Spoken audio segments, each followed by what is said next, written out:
नमस्कार दोस्तों, JS classes में आपका स्वागत है। तो आज हम लोग करने वाले हैं हिंदी का ये 7वां प्रैक्टिस सेट। तो अगर आपने 6 प्रैक्टिस सेट नहीं देखा है तो प्लीज़ जाकर उसको देखिए और अपना स्कोर ज़रूर कमेंट बॉक्स में लिखिए। तो आइए शुरू करते हैं पहला क्वेश्चन से। और ये हम लोग का प्रैक्टिस सेशन चल रहा है, थ्योरी हमने पहले ही कंप्लीट कर रखा है। तो अगर आपने नहीं देखा तो उसको जाकर देख सकते हैं। तो देरी न करते हुए आइए शुरू करते हैं पहले क्वेश्चन से। जैसे नाक काटना मुहावरे का अर्थ है खून बहना, बदनामी होना, नुकसान होना या बेइज्जत होना। तो इसमें से आपका आंसर कौन सा हो जाएगा? डी आंसर हो जाएगा, बेइज्जत होना, यानी डी वाला आंसर आपका सही हो जाएगा। ठीक है, आगे बढ़ते हैं। काला अच्छा भैंस बराबर लोकोक्ति का सही अर्थ है विद्वान होना, पढ़ा लिखा होना, मूर्ख होना या पढ़ा लिखा न होना। तो इसमें आपका आंसर कौन सा हो जाएगा? डी, यानी पढ़ा लिखा न होना। इसका अर्थ होता है काला अच्छा भैंस बराबर का है। तो यानी डी वाला आंसर आपका सही हो जाएगा। आगे देखते हैं, तीसरा है आपका अद्भुत रस का अस्थाई भाव है। तो सारे रस का हम लोगों ने अस्थाई भाव याद कर लिया है। तो इसका आपको बताना है कि उत्साह किसका है? वीर रस का। विस्मय क्या है? अद्भुत रस का, यानी आंसर तो बी हो जाएगा हम लोग का सही। क्रोध किसका है? रौद्र रस का। भय किसका है? भयानक रस का। तो आंसर हम लोग का बी सही हो जाएगा। आगे देखते हैं, 4 नंबर है राजपुत्र में समास है। समास के बारे में भी हम लोगों ने अच्छी प्रकार से पढ़ा है। द्वंद्व समास जिनमें दोनों पद प्रधान होते हैं, तो इसमें तो होता नहीं है। राजपुत्र का होता है राजा का पुत्र, राजा का पुत्र, तो ये तो होगा नहीं। अव्ययी भाव जैसे पहला पद प्रधान होता है, तो ये भी नहीं है। बहुब्रीहि समास जिसमें तीसरा पद प्रधान होता है, जिसमें कोई पद प्रधान नहीं होता, ये नहीं। तत्पुरुष समास जिसके दूसरा पद प्रधान होता है, तो ये तत्पुरुष समास होगा जिसमें संबंध तत्पुरुष समास है। तत्पुरुष समास के ही भेद हैं। तो ये आपका आंसर कौन सा हो जाएगा? डी वाला आंसर आपका सही हो जाएगा, यानी तत्पुरुष समास। ठीक है, आगे बढ़ते हैं। आम खाया जाता है, इस वाक्य में कौन सा वाच्य? वाच्य भी हम लोगों ने पढ़ा है। वाच्य तो इसमें कौन सा बताना आपको? कर्मवाच्य है, भाववाच्य है, कृत्यवाच्य है या विशेषण वाच्य। तो वाच्य 3 प्रकार के होते हैं, तो विशेषण तो होता नहीं। तो पहला आंसर तो पहला तो आपका ऑप्शन ऐसे ही कैंसिल हो जाएगा। आम खाया जाता है, तो इसमें क्या है? कर्म की प्रधानता को बताया गया है। तो आपका कौन सा हो जाएगा?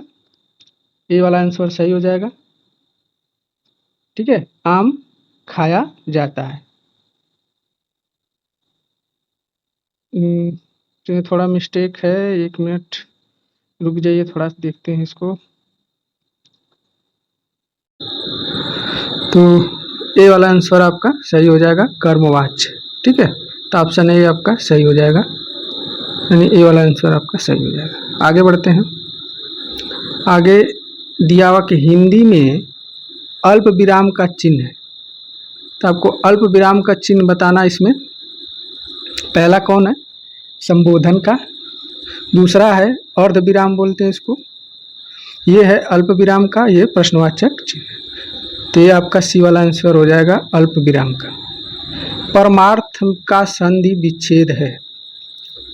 पहला है परम धन अर्थ, परमो धन अर्थ, परम धन अर्थ, परम धन अर्थ। तो आंसर आपका कौन सा हो जाएगा? पहला, परम धन अर्थ परमार्थ। ठीक है, 8वां है अपमान शब्द में उपसर्ग है। तो आपको बताना अपमान शब्द में कौन सा उपसर्ग है। तो आ है, अप है, आप है या मान है। तो उपसर्ग जो होते हैं जो शब्द के पहले लगते हैं, तो कौन सा हो जाएगा? बी वाला ऑप्शन हो जाएगा, अप। ठीक है, अपमान। घबराहट शब्द में प्रत्यय है। तो प्रत्यय क्या होता है? शब्द के लास्ट में लगता है, अंतिम पर। तो आहट, हट, आट या राहट।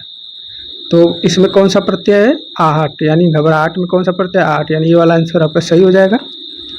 अली, अली का सही अर्थ देने वाला सद्युग्म है। यानी आपको बताना कि पहले वाले अली का क्या अर्थ होता है, दूसरे वाले का। पहले वाले अली का अर्थ होता है भौरा। तो भंवरा तो 2 ऑप्शन में है, तो पहला और चौथा तो कैंसिल हुआ। अली मीन्स कली होता है या सखी? तो अली मीन्स होता है सखी, तो यानी कि बी वाला आंसर आपका सही हो जाएगा। यानी कि अली अली का आंसर भंवरा और सखी होगा। ठीक है, आगे बढ़ते हैं। जिसे करना बहुत कठिन हो, जैसे जिसे करना बहुत कठिन हो उसके लिए एक शब्द है दुराग्रह, दुर्जेय, पुष्कर या दुष्कर। तो जिसे करना बहुत कठिन हो उसको बोलते हैं दुष्कर, यानी डी वाला आंसर आपका सही हो जाएगा। निम्नलिखित में से वर्ण का अर्थ नहीं होता, यानी कि वर्ण का अर्थ 3 होंगे, इसमें एक होगा जो उसका अर्थ नहीं होता है। तो वर्ण का 3 अर्थ होते हैं, एक होता है रंग, एक होता है जाति और एक होता है आपका अक्षर। कौन सा बचा? सुंदर, यानी कि आपका सुंदर नहीं अर्थ नहीं होता है, यानी सी वाला आंसर आपका सही हो जाएगा। ठीक है, आगे बढ़ते हैं। आगे दिया है छंद से क्वेश्चन है, सोरठा के प्रथम चरण में कितनी मात्राएं होती हैं? तो देखिए कि आप जानते हैं कि छंद के सोरठा में 4 चरण होते हैं।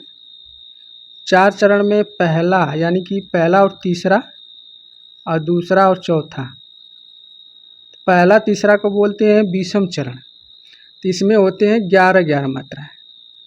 ठीक है, यानी पहले के और तीसरे में 11-11 मात्राएं और दूसरा और चौथे में 13-13 मात्राएं होती हैं, यानी टोटल 24 मात्राएं होती हैं।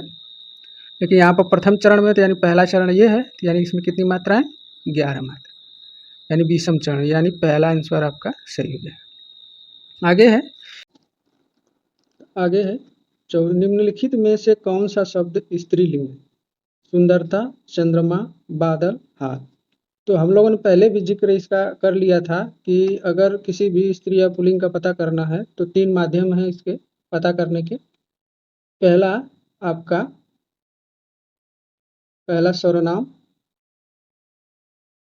दूसरा क्या है?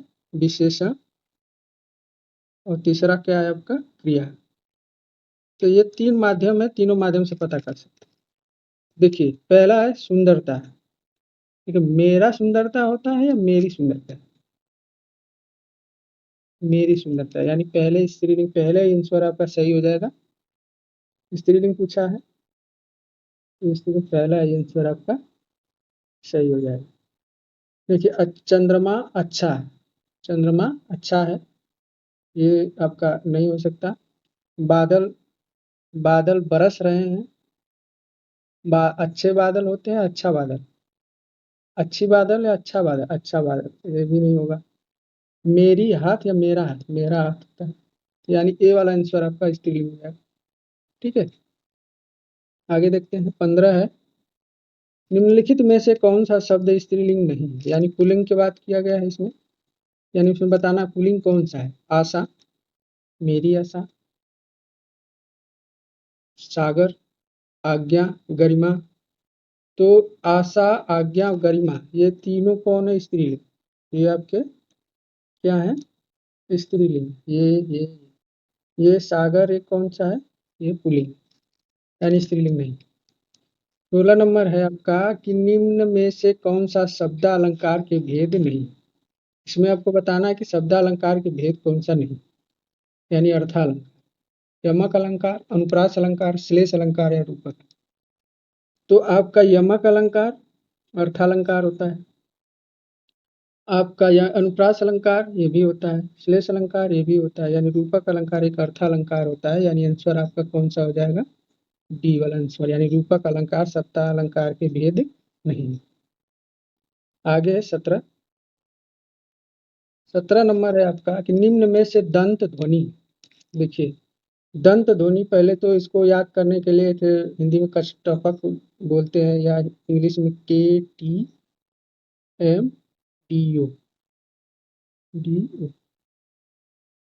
को याद करने का तरीका है, के से कंठ हो, टी से तालु, एम से मूर्धा, डी से दंत, ओ से ओष्ठ। ठीक है, तो पहला क वर्ग होता है, दूसरा च वर्ग होता है, तीसरा ट वर्ग होता है, चौथा त वर्ग होता है, पांचवा प वर्ग होता है। तो इसकी त वर्ग की बात हो रही है, तो त में तो ग नहीं आएगा, न छ न भ आएगा, ल। हाँ, त दंत में ल और स दो आते हैं, इसको भी याद रखना, ल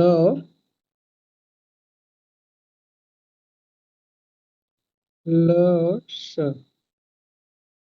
ठीक है, ये याद रखना, तो यानी सी वाला आंसर आपका सही हो जाएगा। ठीक है, जल का पर्यायवाची नहीं, नीर है, समीर नहीं है, समीर एक हवा का पर्यायवाची है, ये नहीं है, यानी आंसर आपका क्या हो जाएगा, बी।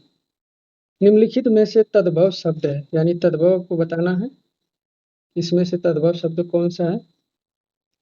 गांव, अमृत, उच्च, एकत्र। तो अमृत हो गया, उच्च हो गया, एकत्र हो गया, ये सब क्या है, तत्सम शब्द है। गांव एक क्या है, तद्भव, क्योंकि इसका क्या होता है, ग्राम होता है ना, तत्सम रूप, यानी ये वाला आंसर आपका सही है।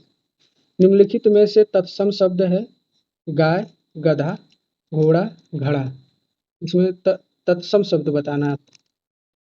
तो गाय, गाय एक क्या तद्भव है, गधा एक क्या तद्भव है, घोड़ा भी एक क्या है, तद्भव है, यानी घड़ा एक क्या है, तत्सम शब्द, यानी डी वाला आंसर आपका सही हो जाएगा।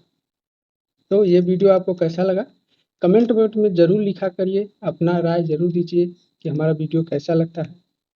तो आज के लिए बस इतना ही। जय हिंद, जय भारत।